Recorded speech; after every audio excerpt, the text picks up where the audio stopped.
কেষ্টমণ্ডলের গোষ্ঠী করায় তৃণমূল সদস্যকে মারধর। বীরভূমের নানুরে সেখানে কাজল শেখ অনুগামীদের বিরুদ্ধেই এই অভিযোগ। এসডিপিওর কাছে নালিশ আক্রান্ত তৃণমূল সদস্যের। এই ঘটনায় ঘাসফুল শিবিরকে খোঁচা বিজেপির। কেষ্ট গোষ্ঠী বনাম কাজল গোষ্ঠী।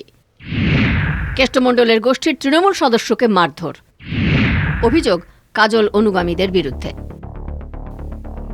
কেষ্ট ফিরতেই কি ফের গোষ্ঠীকন্দল লালমাটির জেলায়? অনুব্রত বনাম কাজল দ্বন্দ্ব নতুন নয় রাঙামাটির জেলায়।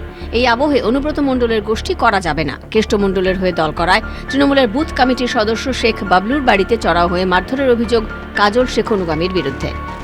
কাঠগড়ায় কাজল অনুগামী তৃণমূল নেতা বাপ্পা মহিম সহ একাধিকজন। ঘটনায় জখম 4। মাসখানেক আগেই নিজের গড়ে ফিরেছেন বীরভূমের দাপুটে তৃণমূল নেতা অনুব্রত মণ্ডল। তবে কি ফের স্পষ্ট হচ্ছে কাজল কেষ্ট অনুগামীদের দ্বৈরথ? ওরা মোটামুটি প্রায় 25-30 জন ছিল সকাল টাইমে, 8টা-9টা টাইম, এবং আমাদের ক্যাম্পের কাছাকাছি বাড়ি। ক্যাম্পে পুলিশ শুধু স্টেপ নিচ্ছে না, পুরোটাই কাজল হয়ে কাজ করছে। আমরা একটা নিরীহ লোক, আমাদের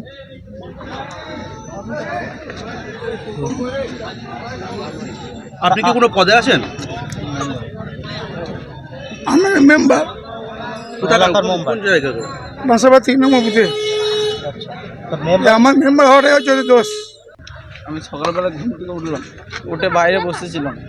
কাজলে কিছু দুষ্কৃতী এসে আমাদের খুব মারধর করে, আমাকে প্লাস আমার বাবাকে।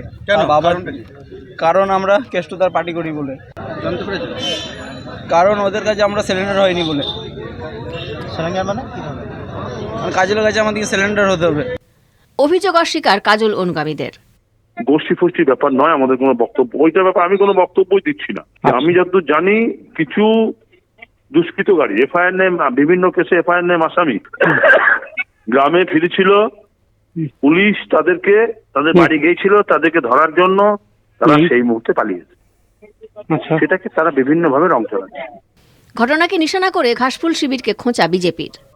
কেষ্টমণ্ডল তিহার জেলে যাবার পরে যে তোলাবাজি সিস্টেমটা পুরোটা হাত করেছে কাজল শেখ।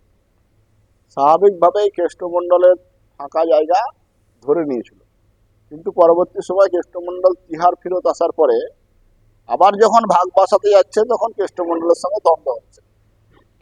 এবং কাজল শেখ আজকে নানুরের মাটিতে যেটা বলছে যে আমাকে না মারলে নানুরে থাকা যাবে। এসডিপিওর কাছে নালিশ আক্রান্ত তৃণমূল সদস্যের। জেলার রাজনীতিতে অনুব্রত মণ্ডলের ভূমিকা যেমন অনস্বীকার্য, তেমনি অনুব্রতর অনুপস্থিতিতে সংগঠন ধরে রেখেছিলেন কাজল শেখ, এমনই মত রাজনৈতিক বিশ্লেষকদের।